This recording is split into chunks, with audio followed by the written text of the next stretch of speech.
Hi friends, welcome to my channel mister meta trader. Video చివరి వరకు చూడండి, మీకు క్లియర్గా అర్థమవుతుంది.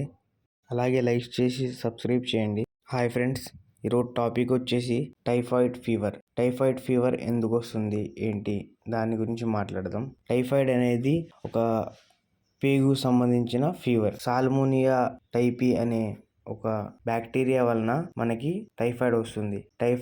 టైఫాయిడ్ ఫీవర్ అనేది బ్యాక్టీరియల్ ఇన్ఫెక్షన్. అంటే మనం తినే ఫుడ్ పరంగా అయినా ఒళ్ళంతా ర్యాషెస్ రావడం, హెడేక్గా అనిపించడం, వీక్గా అంటే బాడీ మొత్తం వీక్గా అనిపించడం, మజిల్ స్ట్రెంగ్త్ కూడా ఉండకుండా, స్టమక్ పెయిన్, డయేరియా వంటి ఇంకోటి మోషన్స్ కూడా అవ్వచ్చు.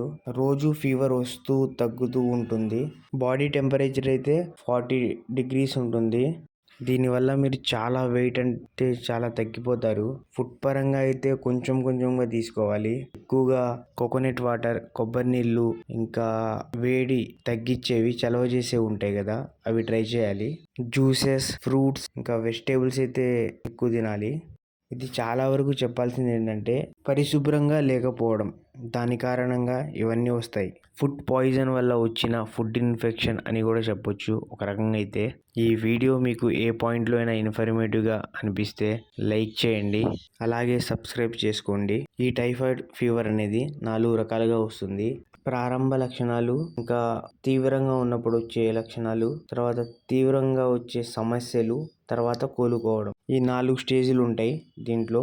ఫస్ట్ స్టేజ్ వచ్చేసి బ్యాక్టీరియా రక్త ప్రవాహంలో ప్రవహించి ఫస్ట్ లక్షణాలు కనిపిస్తాయి. దీంట్లో హెడేక్ రావడం, జ్వరం, అనారోగ్యం, మలబద్ధకం, ఆకలి లేకపోవడం, నీరసంగా ఉండడం అలా ఉంటుంది. సెకండ్ స్టేజ్లో అయితే బ్యాక్టీరియా అయితే దాని సిమ్టమ్స్ ఇంకా ఎక్కువ అవుతూ ఉంటాయి. దాంట్లో ఏమేమి లక్షణాలు ఉంటాయంటే జ్వరం పెరగడం, తగ్గడం, ఇంకా డైజెషన్ సరిగ్గా అవ్వకపోవడం, ఒళ్ళంతా దద్దుర్లు రావడం అలా ఉంటుంది. దీంట్లో మూడో స్టేజ్ ఏంటంటే తీవ్రమైన కడుపు నొప్పి వస్తుంది, బాగా బలహీనం అయిపోతారు. ఫోర్త్ స్టేజ్ వచ్చేసి మనం కోలుకోవడానికి సరైన మందులు వాడాలి. దీనికి ఒక కోర్స్ అనేది ఉంటది, 7 రోజులు లేదా 8 రోజులు అలా ఉంటుంది. అలాంటిది వాడాలి. ఈ స్టేజ్ లో అయితే మీకు పొడి దగ్గు మాత్రం కంటిన్యూస్ గా వస్తూ ఉంటుంది. బరువు అయితే తగ్గిపోతారు, దగ్గర 4 to 5 kgs తగ్గిపోతారు.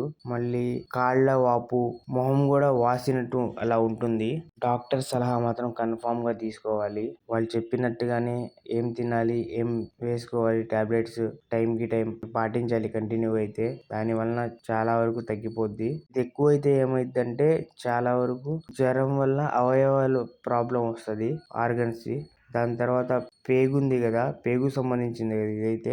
గాలి పీల్చడం కొంచెం కష్టంగా అనిపిస్తుంది. వీడియో చివరి వరకు చూసారంటే నచ్చిందని అనుకున్నాను. ఈ వీడియోని లైక్ చేసి, షేర్ చేసి, సబ్స్క్రైబ్ చేయండి. అలాగే బెల్ ఐకాన్ని క్లిక్ చేయండి. దాని వలన మా అప్డేట్స్ మీకు తొందరగా వస్తాయి. ఇది ఫ్రెండ్స్ వీడియో.